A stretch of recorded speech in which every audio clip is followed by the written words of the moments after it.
Agradecemos al Señor por este tiempo especial que Él nos concede de poder estar reunidos en su nombre y particularmente con el objetivo que debiese ser el objetivo de nuestras vidas, que es honrar, adorar, reconocer al Señor en lo que Él es y lo que Él ha hecho por nosotros. Su persona y su obra es el centro de la revelación bíblica. La razón principal por la cual el Señor se reveló a los hombres fue precisamente esa, para poder mostrar su gloria, su grandeza, su majestad, su poder, su santidad, todos los atributos que la Biblia revela y que son solo lo que nosotros podemos llegar a conocer, porque hay mucho más en Dios que es imposible que nosotros conozcamos a no ser de que Él pudiese revelarlo a nosotros. Ahora, si este es el significado verdadero de la vida, si esa es la razón de nuestra existencia, entonces entendemos que si no vivimos para Él, no estamos viviendo, sino solamente existiendo. Eso dice Isaías 43:7, para gloria mía los he creado, los formé y los hice.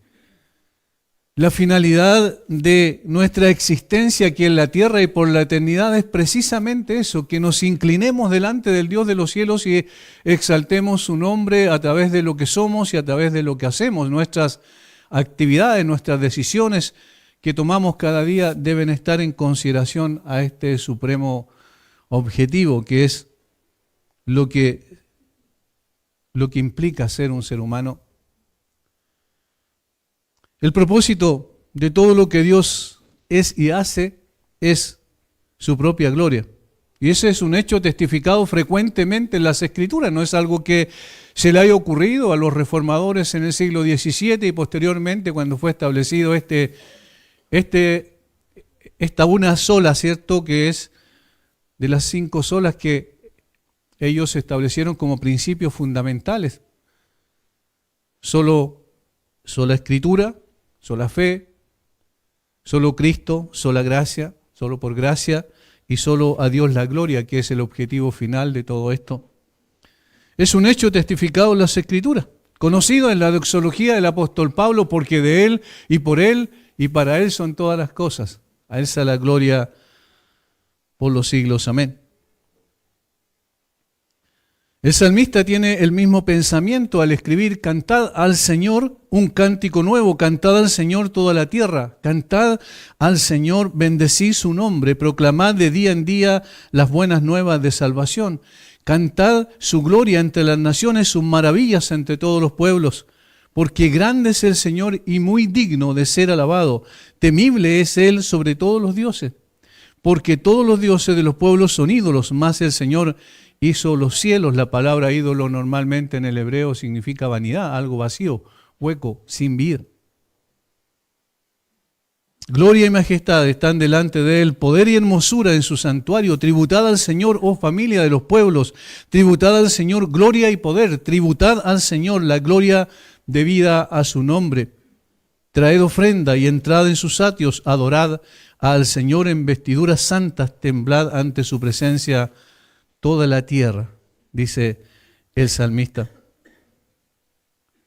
Estos y muchos otros textos dan cuenta de lo que iniciamos diciendo en la introducción.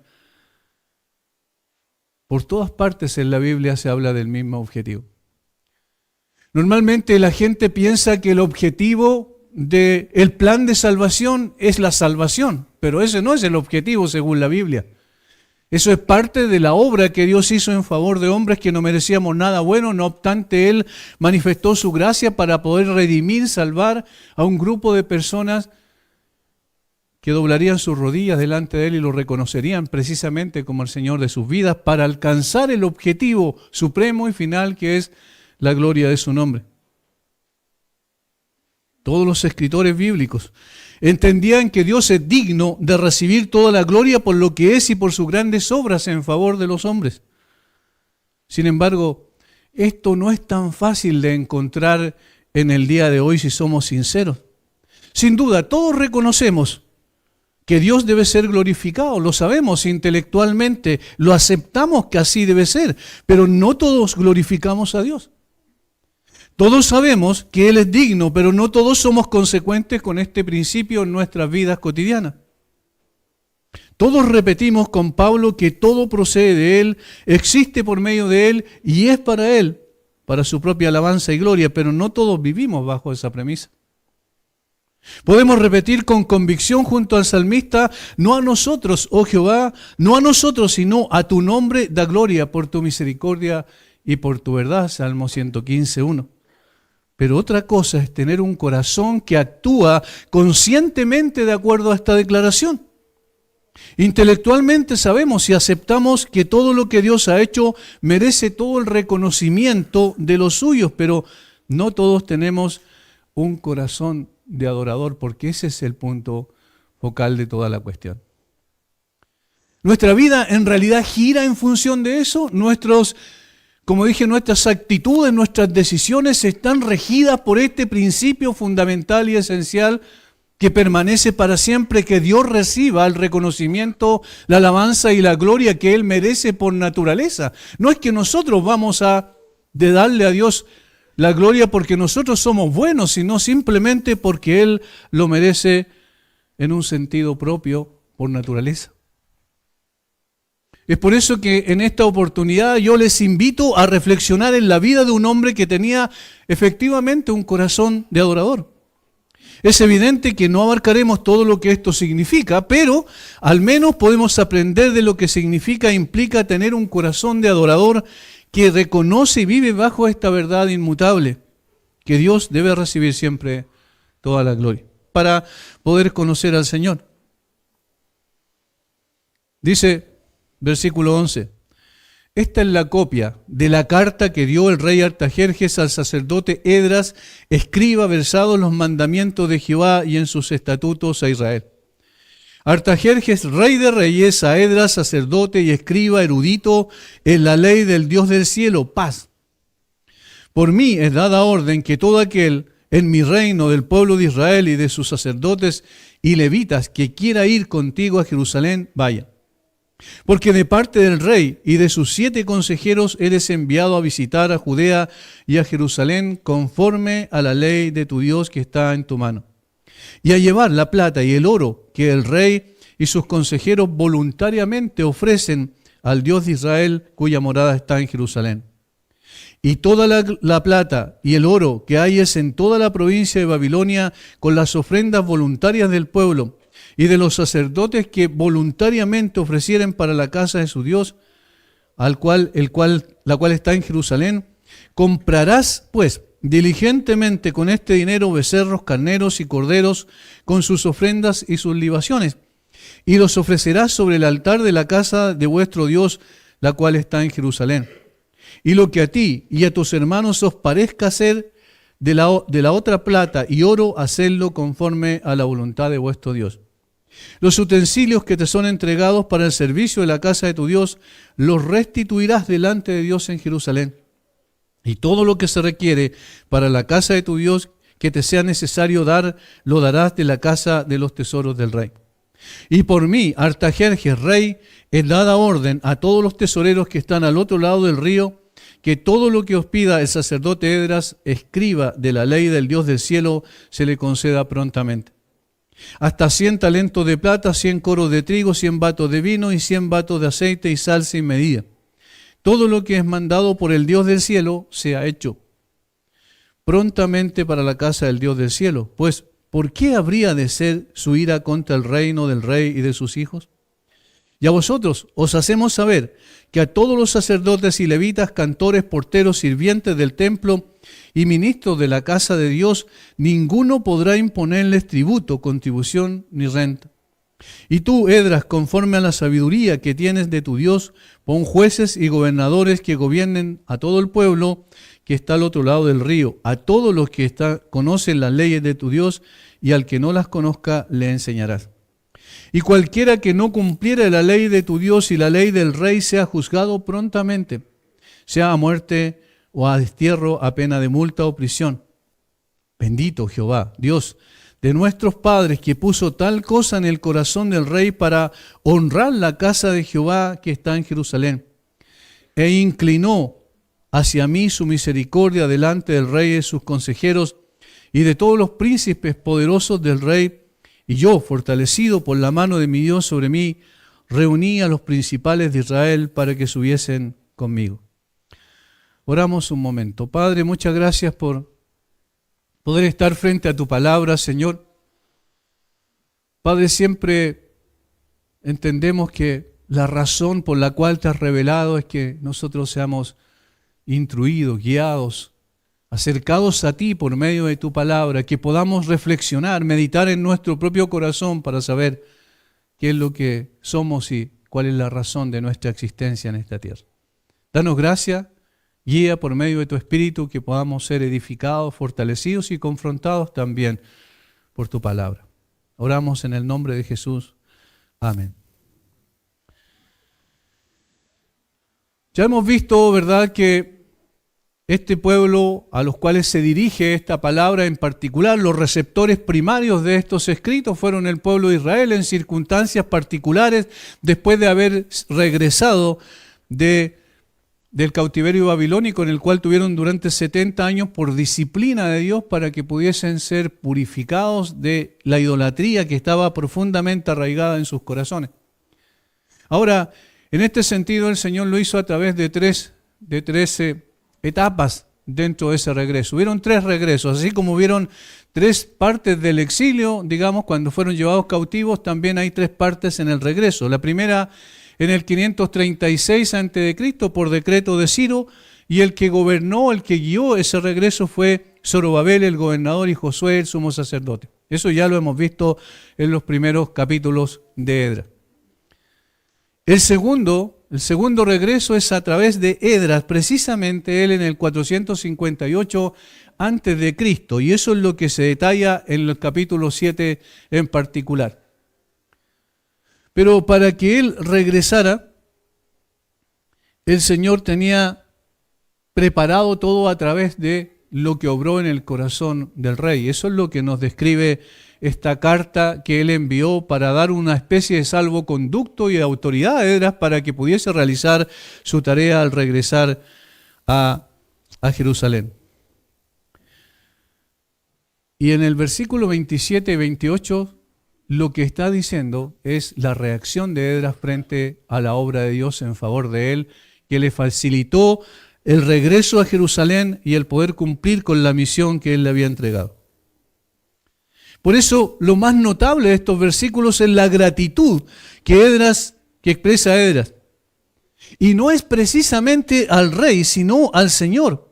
El conocimiento que Esdras tenía de Dios no había llegado a él en forma mágica. Requirió, como bien sabemos, capítulo 7, versículo 6 y versículo 10, mucho esfuerzo y trabajo de parte de él. Es decir, él determinó preparar su corazón, su mente, todos sus sentidos para poder buscar lo que el Dios del cielo había dicho en la ley.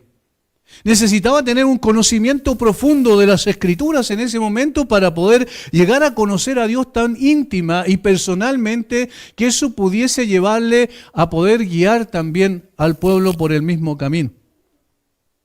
Requirió todo su esfuerzo, al punto que el mismo rey Artajerjes reconoció la gran erudición que este sacerdote tenía. Versículo 11, esta es la copia de la carta que dio el rey Artajerjes al sacerdote Esdras, escriba versado, preparado, capacitado en los mandamientos de Jehová y en sus estatutos.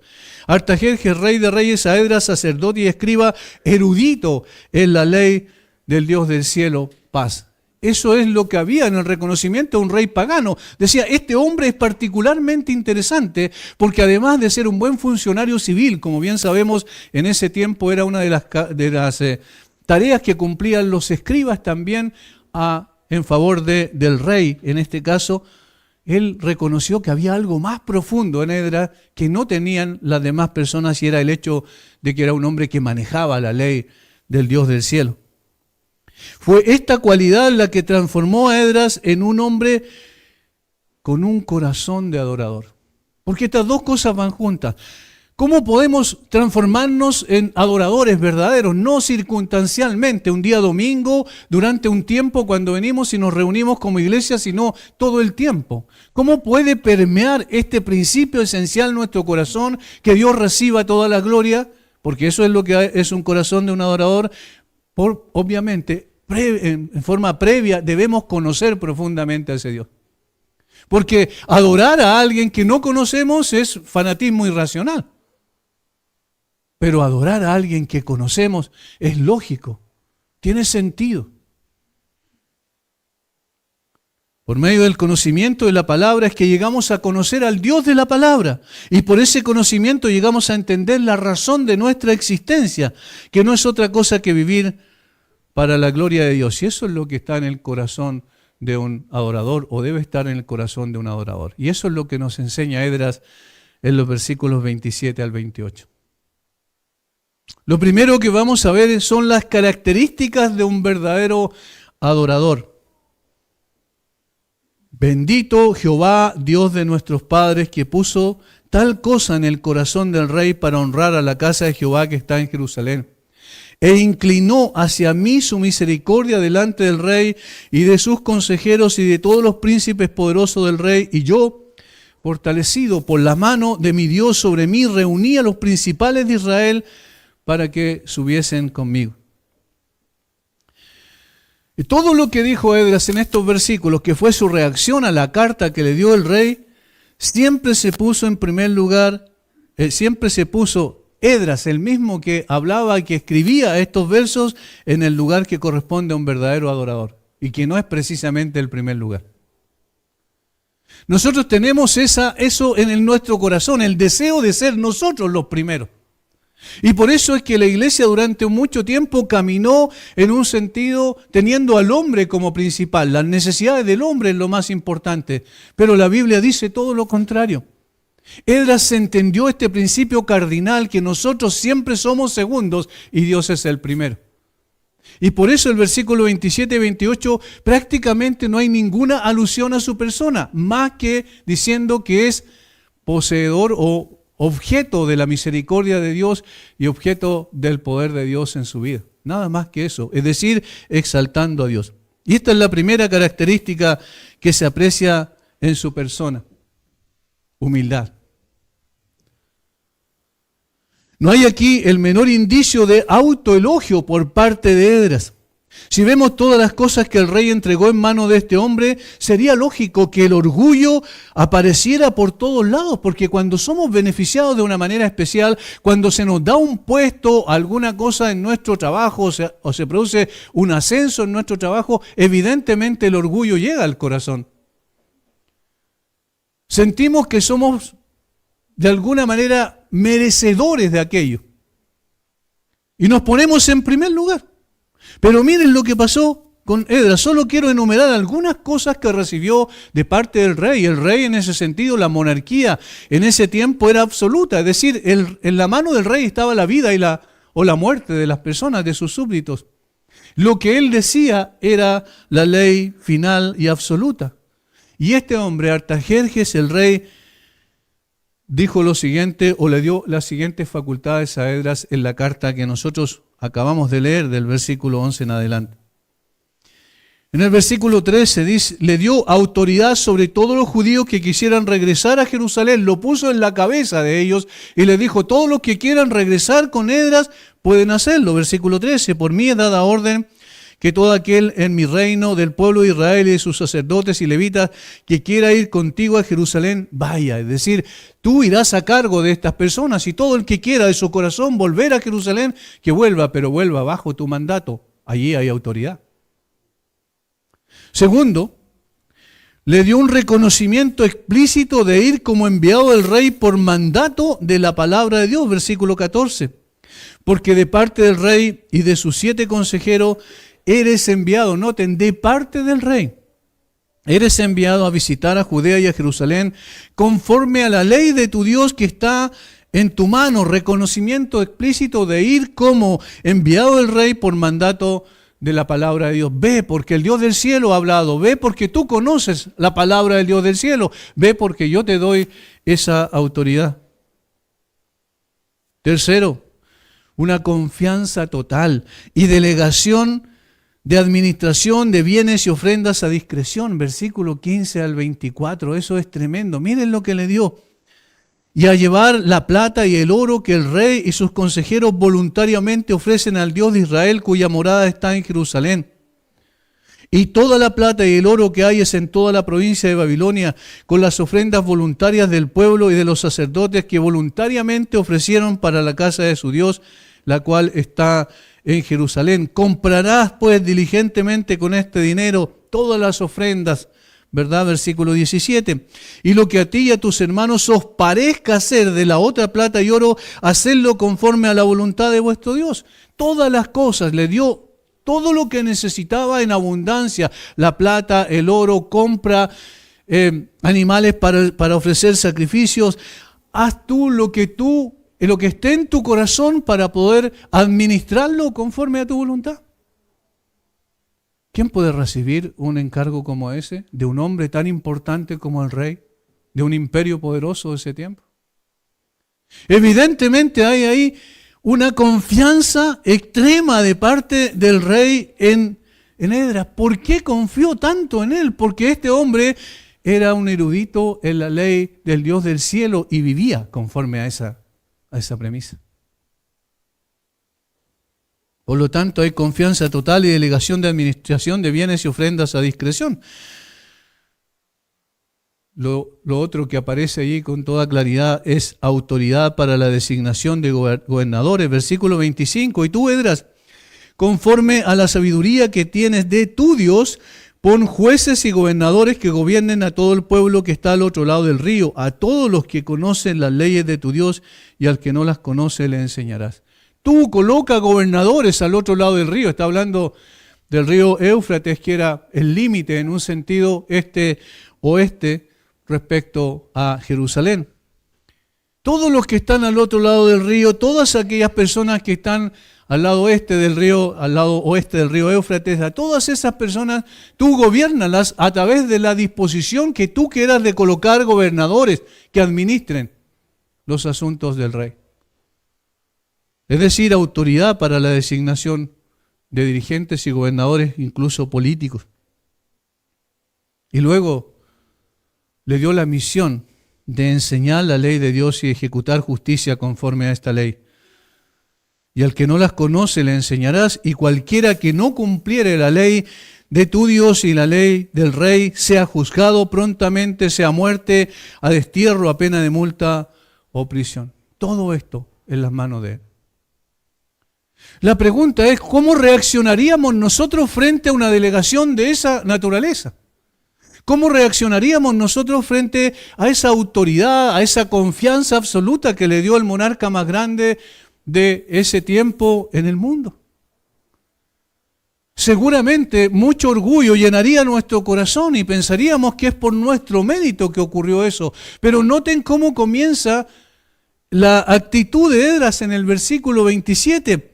Bendito Jehová, Dios de nuestros padres. Allí está la esencia, la naturaleza, el origen de todo eso que había recibido de parte del rey.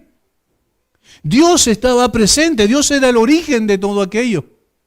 Dios era la razón por la cual él había recibido todo esto. Ya es increíble que un rey entregue todas estas prerrogativas en las manos de uno de sus cautivos. Pensemos en eso. Esdras era uno de los cautivos.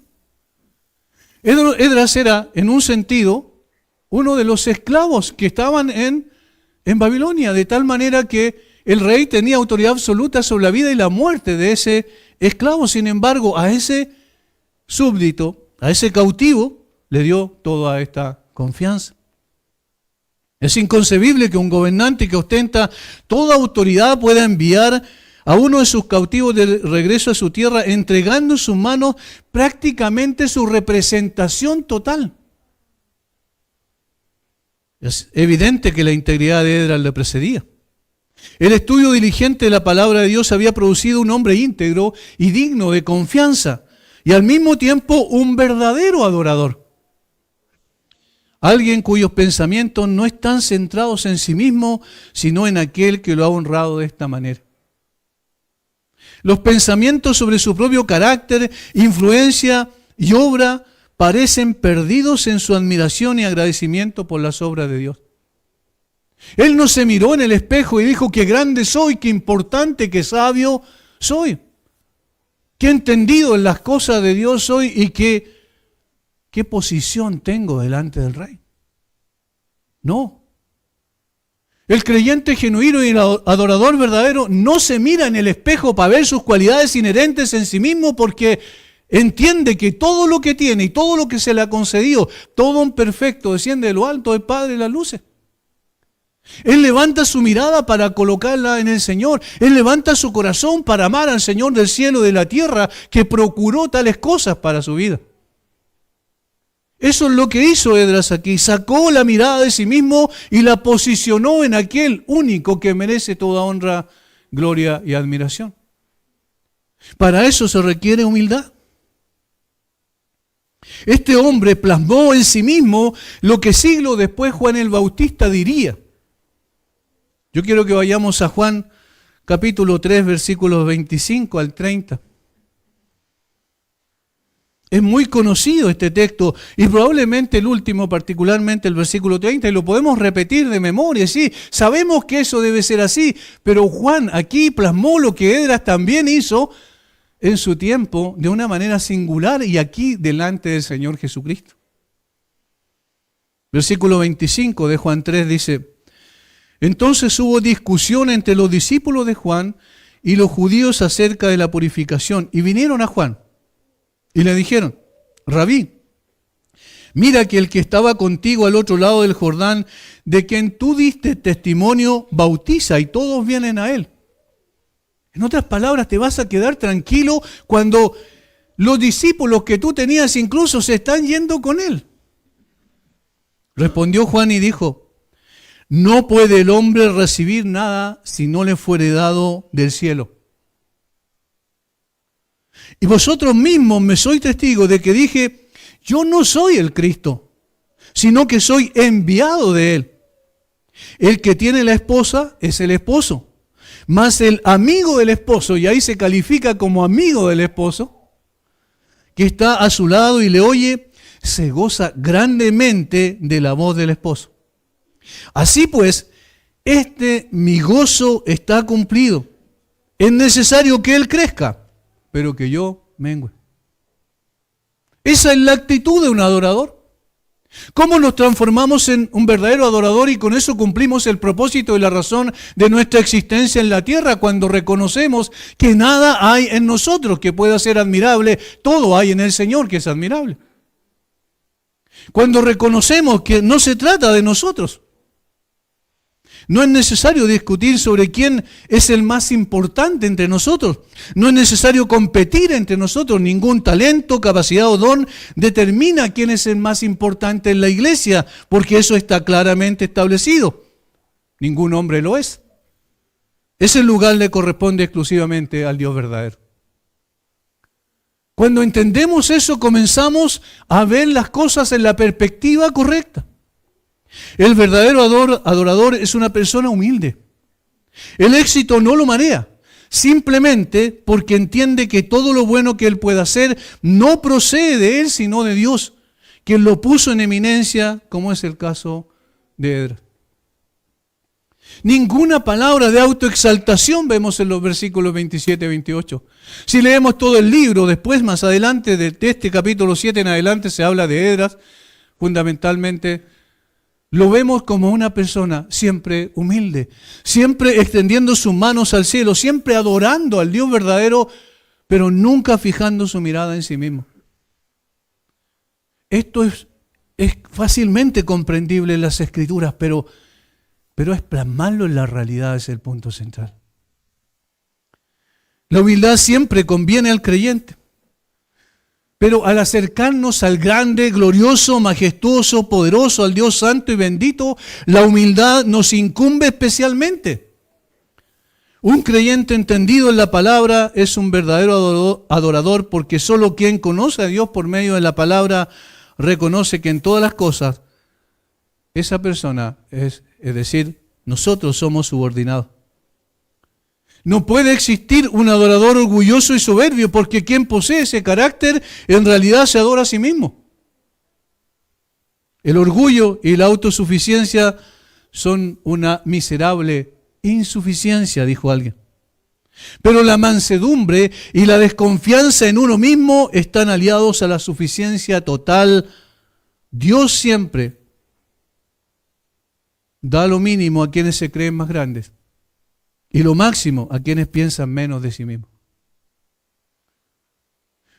La esencia de un adorador entonces comienza con el abatimiento del orgullo y de la autosuficiencia.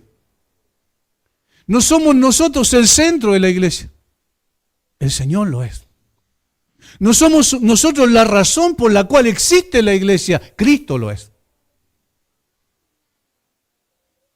Por lo tanto, la humildad es la que requiere todo verdadero adorador. La segunda característica es la piedad. ¿Qué es la piedad? Podemos definirla como nada más que el reconocimiento de que todo procede de Dios y es para Dios. Lo que el apóstol Pablo dice en Romanos 11:36.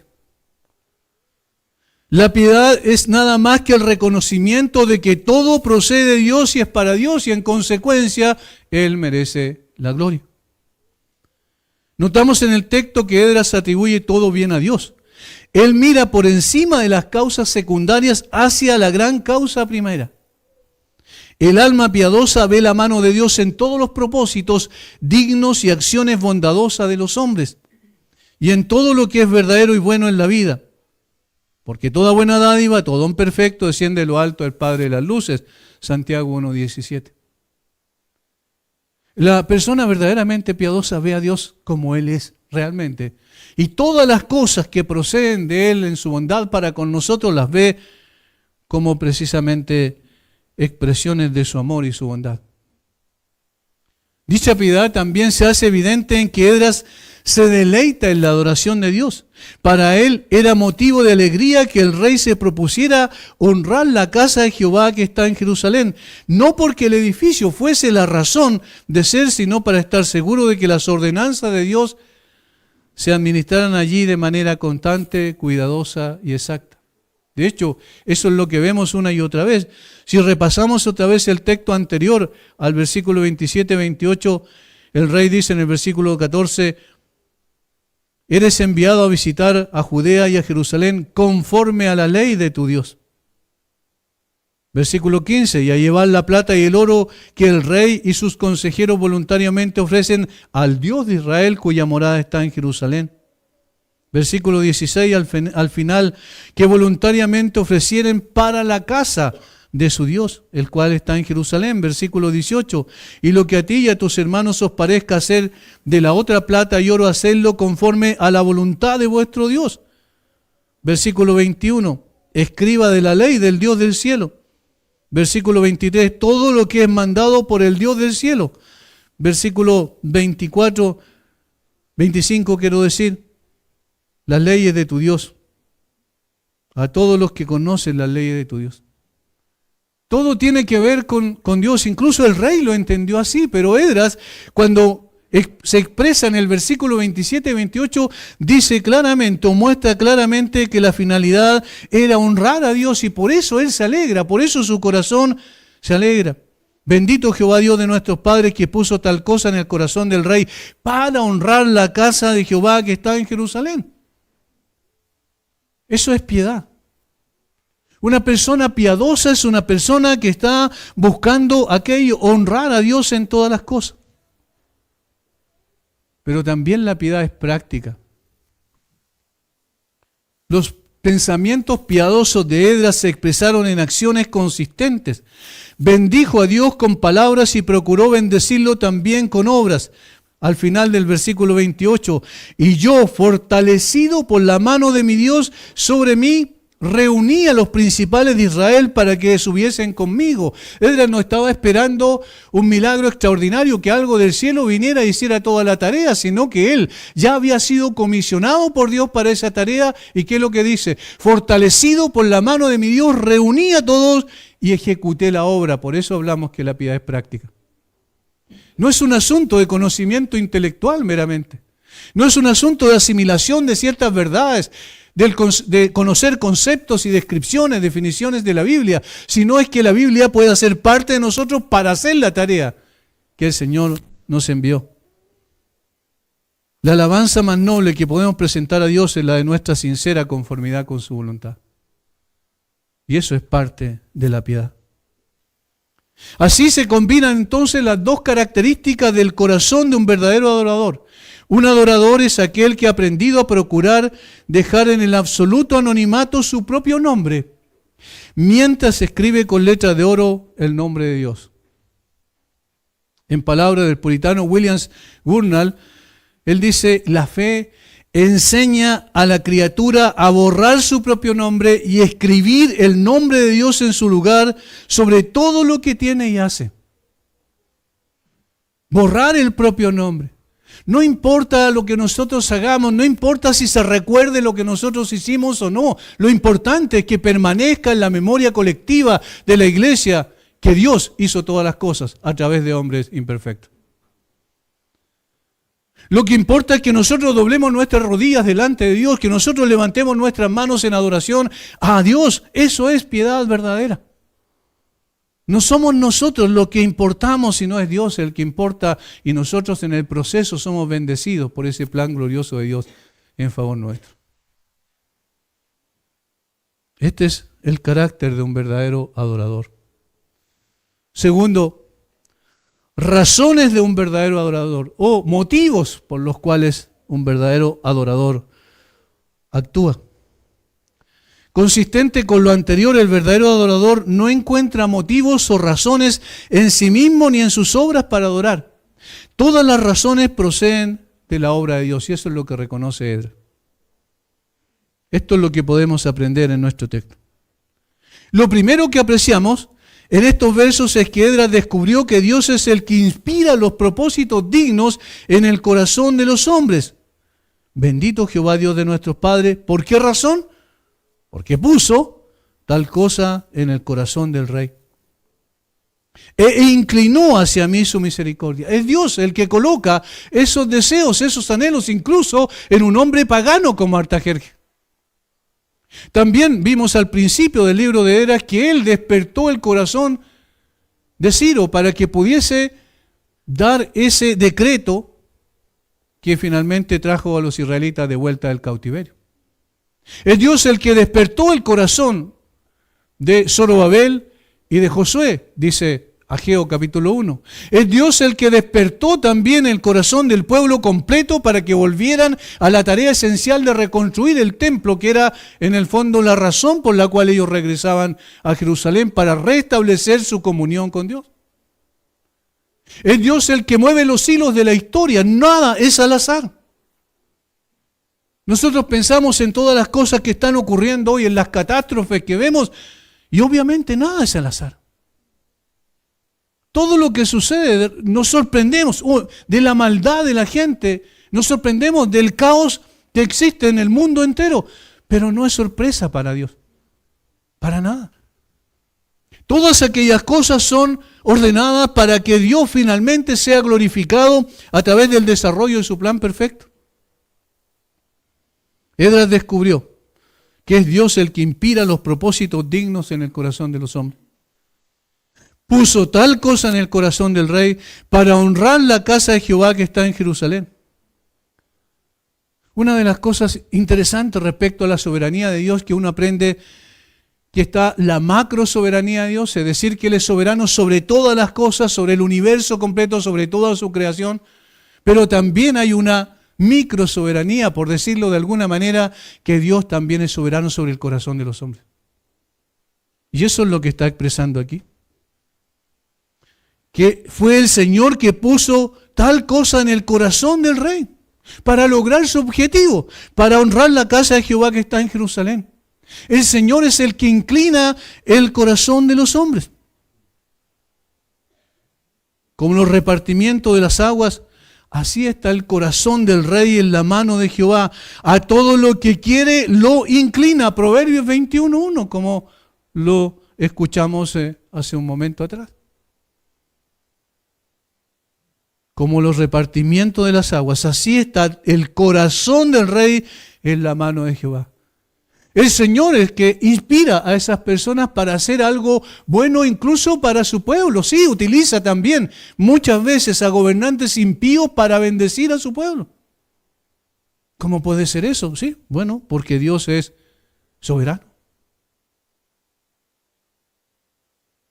Lo segundo que reconoce Esdras es que Dios influye benéficamente en los juicios morales de los hombres en beneficio de los suyos. E inclinó hacia mí su misericordia delante del rey y de sus consejeros y de los poderosos, todos aquellos que eran parte de la corte real del rey Artajerjes. El Señor fue el que obró allí para que los juicios morales de los hombres sean beneficiosos para los suyos, para su pueblo en particular, en este caso para su siervo. La influencia de Esdras sobre el soberano y estos poderosos príncipes fue muy grande. Y en su opinión, el secreto, es decir, lo que estaba tras bambalinas, era que Dios los había inclinado a considerarlo con estima y a dar su juicio a su favor. Eso es lo que dice el versículo 28, e inclinó hacia mí su misericordia delante del rey. Es decir, el que me puso bien con el rey, no fue el rey, fue Dios el que me puso bien con el rey. Ese es el origen, como Pablo dice, porque de él procede todo lo bueno. De Él procede todo lo justo, de Él procede toda norma moral especial que permanece para siempre. Dios inclina el corazón de las personas también en términos morales, aunque ni siquiera sean creyentes como este rey Artajerjes.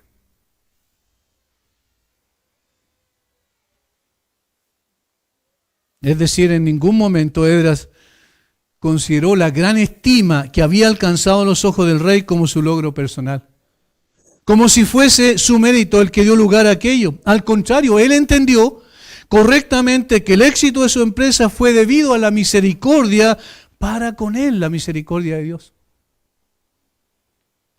Cuando empezamos a ver así la Escritura, cuando empezamos a abrir la Escritura y vamos a ella y entendemos que todo lo bueno que ocurre en nuestra vida es producto de la gran misericordia de Dios para con nosotros, aún el hecho de que Dios nos coloque bien con nuestro jefe en nuestro trabajo, aún el hecho de que nosotros tengamos beneficios que nunca nos imaginamos que íbamos a tener, no es porque nosotros seamos buenos, sino porque Él es bueno y misericordioso. Es su gracia la que obra en nosotros, es su bondad. Dios inclina el corazón de los hombres moralmente para bendecir a su pueblo. Tercero, Esdras comprendió que es también Dios el que vigoriza el corazón y la vida de sus siervos. Versículo 28. Y yo, fortalecido por la mano de mi Dios sobre mí, reuní a los principales de Israel para que subiesen conmigo. Es decir, no solo reconoce que Dios obró en el rey, que puso en su corazón el deseo también de que pudiese volver a Jerusalén y sea adorado el Dios verdadero en el lugar de su morada, sino también que el Señor inclinó el corazón o dispuso el corazón del rey y lo llevó a que tuviese gracia Esdras delante de él, sino que también Esdras comprendió que es Dios el que vigoriza el corazón y la vida de sus siervos. Y yo, fortalecido por la mano de mi Dios sobre mí, Dios animó a su siervo para que pudiera llevar a cabo su sagrada misión. Y él inmediatamente procedió a hacerlo. La fuerza que Dios da debe usarse de acuerdo con su voluntad y para su gloria. Si Dios nos da la mano, somos audaces y alegres, dijo alguien. Si Él la retira, somos débiles como el agua. Cualquiera que sea el servicio que podamos hacer para Dios y nuestra generación, Dios debe tener toda la gloria del mismo. La fuerza proviene de Él y por lo tanto la alabanza debe ser dada a Él. Si es Dios el quien nos fortalece, que es Dios el que coloca en nuestro corazón el deseo de trabajar y abundar en su obra en forma correcta para que Él sea honrado y glorificado, obviamente eso debe ser entonces el deseo más grande de nuestro corazón. El corazón de un adorador se caracteriza por esto también. tiene motivos, tiene razones fuertes, fundamentales, esenciales, principios que no cambian con el tiempo porque vienen de un Dios que es inmutable para que nosotros podamos adorar a Dios como corresponde. Al menos estas 3 razones son las que Esdras plantea como motivos suficientes para adorar a Dios. Pero ¿cuál es el propósito? ¿Cuál es el propósito sublime de un verdadero adorador? Y esto nos lleva al último apartado. El propósito sublime de un verdadero adorador. ¿Cómo comienza el versículo 27? Bendito Jehová Dios de nuestros padres. Esta frase que puede pasar desapercibida cuando no reflexionamos un momento, nos detenemos y pensamos qué es lo que implica esto. Esta frase tiene mucho contenido esencial. Nuestro texto comienza con una exaltación a Dios. Bendito Jehová, Dios de nuestros padres. Si el carácter de un verdadero adorador es la humildad y la piedad, en donde se reconoce con ello que nada podemos hacer si Dios no obra en nosotros y en favor de nosotros, y que por tanto Dios debe ser en todo el primero, si además entendemos que todo lo bueno que pueda hacer el hombre es por su benéfica influencia en el corazón del mismo, que Dios es el que pone en el alma de las personas las inclinaciones morales en beneficio de los suyos, y que Dios es el que vigoriza el corazón de sus siervos para realizar la tarea que nos ha encomendado, entonces es absolutamente lógico que nuestro propósito sublime sea la gloria de su nombre. Es lógico. Porque si todo procede de Él, si todo es por medio de Él, entonces todo debe ser para Él. Por lo tanto, lo que la Biblia nos enseña no es irracional, no es un fanatismo irracional. Lo que la Biblia nos enseña es para que tengamos claridad la razón por la cual existimos y para la cual existimos. Lo que la Biblia nos enseña nos coloca en el lugar correcto y adecuado, no en la cabeza, sino a los pies del Señor, para que entendamos que Él debe ser glorificado a través de lo que somos y hacemos. Hermanos, esto es lo que la Biblia muestra con toda claridad. Bendito Jehová Dios de nuestros padres. Cuando empiezan así, los versículos normalmente se le llaman doxologías, y la doxología es precisamente el reconocimiento de que Dios es digno de ser adorado. Una doxología es la que hemos repetido más de una vez en esta exposición de Romanos 11:36. Otra doxología es la que aparece más adelante también en el libro, en la carta de Pablo a los Efesios, y comienza en el versículo 3 de la siguiente manera: bendito sea el Dios y Padre de nuestro Señor Jesucristo, que nos bendijo con toda bendición espiritual en lugares celestiales en Cristo, nos escogió en Él, nos adoptó, versículo 5, ¿para qué? Para alabanza de la gloria de su gracia, con la cual nos hizo aceptos en el amado. Bendito sea el Señor, bendito sea Dios el Padre de nuestro Señor Jesucristo, porque de Él y por Él y para Él son todas las cosas. Esdras entendió eso y por eso no dijo, qué grande y maravilloso es el Rey, qué bueno ha sido conmigo. No, sino que él miró al Rey de los cielos, al que tiene autoridad absoluta sobre todas las cosas. Bendito Jehová, Dios de nuestros padres. Más adelante también el apóstol Pedro, en su primera carta, igualmente prorrumpió en una doxología extraordinaria en el capítulo 1, versículo 3 de primera de Pedro. Bendito el Dios y Padre de nuestro Señor Jesucristo, otra vez, igual como Pablo lo hace en los Efesios, que según su grande misericordia nos hizo renacer para una esperanza viva por la resurrección de Jesucristo de los muertos, para una herencia incorruptible, incontaminada, inmarcesible, reservada en los cielos para vosotros. Bendito el Señor. La esperanza viva que tenemos procede de Él. Y fue realizada por medio de la obra de su Hijo. Por lo tanto, todo es de Él y para Él. Hermanos, eso está en el corazón del cristianismo. Esa es la esencia en definitiva del cristianismo. Cuando nosotros vemos las Escrituras y cuando tenemos una apreciación correcta de ellos y hacemos una interpretación correcta de la Escritura, no podemos llegar a otra conclusión que a esto. Bendito sea el Señor. Nada más, nada más. Hay dos frases en nuestro texto que nos hablan de aquello, cada una enfatizando la naturaleza y el carácter de Dios. Primero, bendito Jehová Dios. Y aquí se aprecia el nombre del Dios verdadero. El mismo que fue revelado a Moisés en Éxodo 3:14. Yo soy el que soy. Ve y dile a los hijos de Israel cuando te pregunten quién te ha enviado, dile yo soy el que soy. Me envió a vosotros. Estas son 4 letras como hemos visto muchas veces en el idioma original, en el hebreo. Son 4 consonantes, I, H, W, H, que se puede traducir como Yahvé y que en nuestras Biblias en español se traducen como Jehová. Pero este nombre propio del Dios de Israel es muy interesante porque significa el autoexistente o el que existe por sí mismo, el eterno, el inmutable.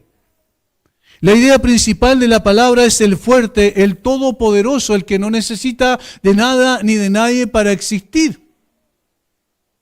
Aquel que siempre ha sido, aquel que siempre será, el alfa y la omega, como dice después en Apocalipsis.